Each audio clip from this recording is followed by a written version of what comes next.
Allez, salut les amis, c'est parti pour la matinale du mercredi. Il est 9h48. On commence directement par Bitcoin sur le daily. Hop. Donc, toujours dans une structure swing haussière, structure interne baissière, order flow baissier. On a confirmé mon POI ici présent avec la clôture de hier. Oups. Comme ceci, nous avons donc un POI daily qui est un supply daily. Nous avons également, alors laissez-moi regarder, oui, nous avons, non, pas encore. Si, autant pour moi, c'est celle-là la bougie. Voilà, nous avons donc, en gros, on a le scénario que j'avais anticipé hier, d'accord, mais que je voulais pas tracer pour ceux qui ont vu la matinale. IBOS daily ici, hop, voilà. Donc, la structure interne s'est perpétuée à la baisse, d'accord. L'order flow est toujours baissier. On a un supply, donc un POI pour chercher des shorts. Donc là, je peux vous tracer le scénario en question qui serait un retour pour faire une mitigation de ce POI. Et la target, comme j'ai dit hier, ça serait quelque part par ici, puisque c'est le prochain POI et qui est la prochaine demande unmitigated, d'accord? Donc je vais même mettre comme ça. Agrandir ça, rien. Voilà. Voilà donc le nouveau scénario sur le daily. Donc la target, vous voyez que c'est grosso modo les 81 700 qui correspondent aux 81 500 de mon weekly que j'ai posté hier sur Twitter. Donc en gros, dans cette zone-là, on va le voir après, mais vous avez 3 POI, on va dire comme ça, on va le voir après. On va finir l'analyse intraday parce qu'il me reste 10 minutes pour finir ça. Après, je dois trader, donc c'est bon, cacher ceci, hop, voilà. Le H4, je vais aller un peu plus vite. Donc le H4, lui, il a continué à s'agrandir, d'accord. Donc mon scénario, ça reste le même, c'est juste que la target se déplace. On va juste être un peu plus précis. Voilà. Ok. Donc voilà, il n'y a rien qui change par rapport à hier. Toujours fully aligned à la baisse. On cherche toujours des shorts. Alors si, il y a un truc qui change, autant pour moi, c'est qu'ici aussi, on a confirmé un POI intermédiaire. Donc mon scénario, du coup, je vais le retracer complètement et ça serait un scénario comme ceci. D'accord ? Donc ça, pour le moment, c'est toujours le scénario H4. Donc on cherche des shorts sur le POI le plus proche du price action, c'est celui-ci. On passe sur le M15. Sur le M15, ce range énormissime qui... Alors ici, je vais peut-être pouvoir un peu tricher et le raccourcir. Laissez-moi mesurer. Non, c'est pas ça. C'est où? C'est template. Hop, pullback. Donc ici, non, on n'a toujours pas de pullback suffisant malheureusement. Donc l'orange pour le moment restera comme ça. En termes de structure interne, je vais vous zoomer tout ça pour qu'on voit ce qu'on fait. Donc la structure interne pour moi c'est perpétué une fois ici. Ensuite une deuxième fois ici. IBOS M15, tac. Donc nous sommes dans la structure interne baissière, order flow haussier. Nous sommes donc dans le high pullback qui peut aller maximum jusqu'au haut protégé qui je pense a été sweep par cette mèche d'ailleurs du swing run initial, d'accord, donc du swing run initial. Donc en gros tout est désaligné. Si on suit l'order flow, on cherche des longs.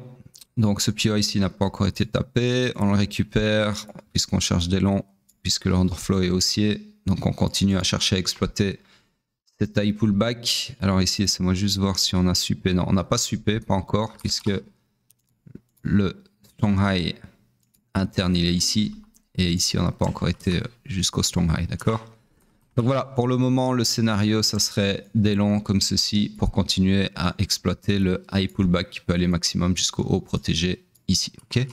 Théoriquement. Après, on peut avoir aussi la structure interne qui se retourne à la baisse, à la hausse, pardon. Mais ça, c'est pas un scénario HP, high probability, haute probabilité, d'accord? Voilà donc pour Bitcoin. On passe sur le pétrole rapidement. Hop, daily, tac. Donc sur le pétrole, toujours pareil, d'accord? Donc toujours dans ce scénario de short du swing pullback, d'accord? Pour aller récupérer éventuellement toute cette SSL dans l'extrême discount du range. Sur ce, on passe sur le H4. Sur le H4, nous sommes toujours dans cette structure swing haussière. Structure, alors, c'est moi l'agrandir à rien. Hop, voilà. Structure interne, toujours baissière ici, qui s'est même perpétuée une fois de plus à la baisse ici, et qui a dès lors accompli mon scénario, en tout cas atteint la target. On a presque eu la mitigation ici de la supply, mais ça s'est joué de peu puisqu'on n'a pas vraiment été dedans, d'accord? Mais bon, le scénario assez satisfait, hein, c'est quasi une réalisation pile poil. Sur ce, j'efface ce scénario. On continue de chercher des shorts puisque l'order flow est toujours baissier, la structure interne toujours baissière. Nous sommes dans le iron initial du swing pullback, d'accord? Donc avec un order flow baissier, donc on cherche clairement des shorts. Dans cette structure swing haussière. Sur ce, le POI le plus proche du price action, c'est celui-ci. Donc le scénario qu'on peut tracer là maintenant, ça serait tout simplement continuer à chercher des shorts. Alors la target, je vois pas bien, mais là il y a un POI, une demande unmitigated, donc ça serait une belle target. Je vais mettre ça là, comme ça, tac. Récupérer mon POI ici. Aller zoomer, l'aimanter sur la bougie ici. Hop, tirer ceci comme ça. Comme ceci. Du coup, je vais devoir agrandir tout ça. Ça tienne la route. Hop, un petit truc comme ça. Voilà. Et agrandir encore un peu ma structure pour qu'elle couvre tout ceci. Hop. Voilà. Donc le H4, ok. On continue en gros de récupérer toute cette SSL ici qui fait office d'inducement vers cette demande qui à mon avis va pas tarder à être tapée ou pas. Parce que là c'est vrai qu'on a quand même bien craché, donc à mon avis on va avoir un high pullback avant et puis alors peut-être encore perpétuer une fois de plus la structure interne.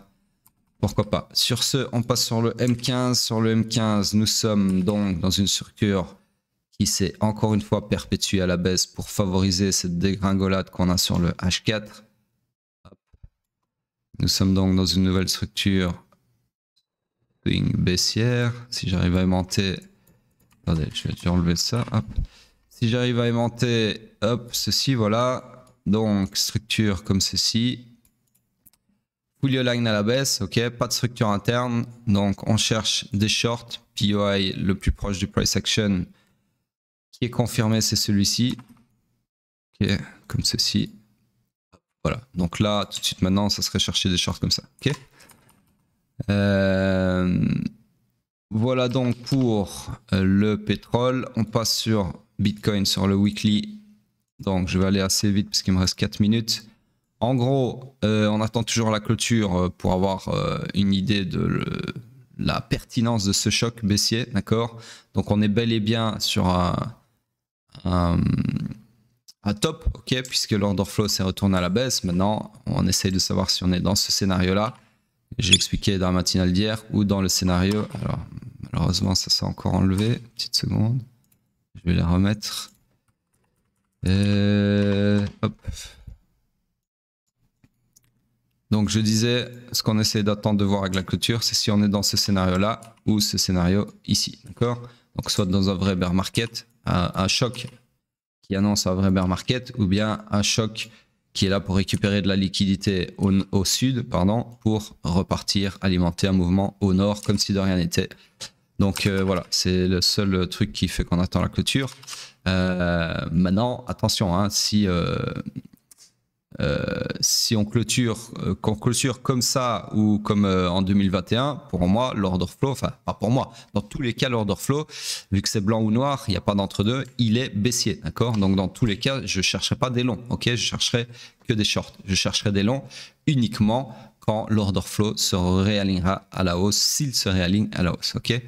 Mais là, moi, personnellement, ce que je voulais vous dire, c'est que si on va sur le daily et qu'on trace le POI target que j'ai tracé sur le graphique intraday, on se retrouve avec un POI au final qui est imbriqué, comme ça, imbriqué dans le POI weekly, d'accord? Si maintenant on fait autre chose, on va là-dedans, on découpe l'écran en deux et on va sur Bitcoin futur, d'accord? Les CME. Qu'est-ce qu'on voit? Donc si on retourne sur le weekly, sur les deux, qu'est-ce qu'on voit ici? En fait, ouais, je peux pas vraiment le mettre comme ça. Voilà. Donc ça c'est le weekly CME futur. Bah, vous voyez qu'ici, et je l'ai posté hier sur Twitter, il y a un gap, d'accord? Donc à mon avis, on va très probablement partir sur ce gap. Et donc, bon, je vous invite à aller lire le tweet parce que j'ai pas le temps de réexpliquer ça ici. Mais en gros, si maintenant je fais un truc comme ça, que j'ai jamais fait, mais on va essayer. Non, ça marche pas.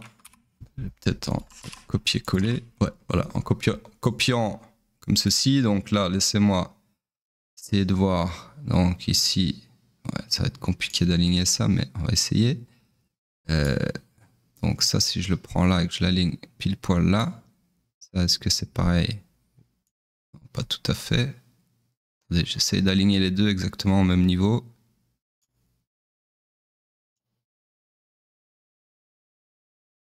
Bon, je sais pas, j'arrive pas exactement, mais c'est plus ou moins ça de toute façon.